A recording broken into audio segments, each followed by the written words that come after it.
So I've walked along a lot of Christians who are wanting to be transformed into Christ, and they don't necessarily know how to do it. They keep trying to do differently. They keep trying to live differently, but they believe the exact same thing about their identity, and they wonder why they can sustain a little bit of change for a little while, and then they jump right back into living the old way and then feeling exhausted and not liking themselves and wondering if God still loves them and all this other stuff. And like they've never actually stepped into the new identity, but you're going to have to go on a journey. You're going to have to go from Egypt to the wilderness where you're going to act like a baby, and then you're going to make it to the promised land, okay?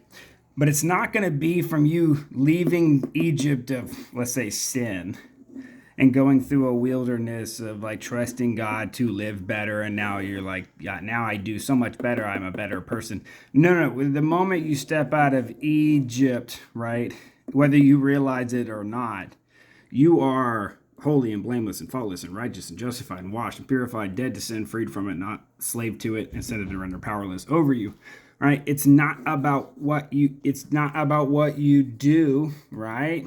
Even though what you do is important and it matters, that's not where transformation comes from. It's Romans 12:2. All right. It says, do not be conformed to this age, okay?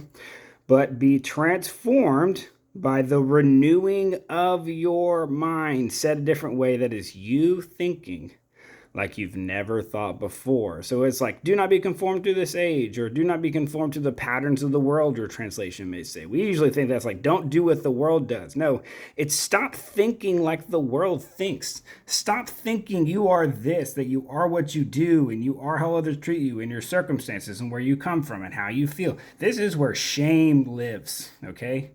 It's not bad, right, to experience your new identity in these areas, because that's where you get training, right, to run your race, and a diagnostic, right, to determine, okay, am I actually stepping and living this out, or am I believing a false identity, okay?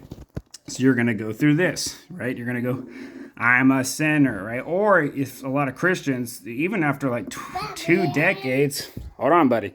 All right, even after like 2 decades of being a Christian, they've only stepped into the wilderness, right? Stepped into it through the door of forgiveness, but they've never put on this stuff. They've never actually seen themselves this way, believe they are this, none of that, and they've never made it to this place, right? They've just made it through the wilderness and are forgiven, and they never make it there.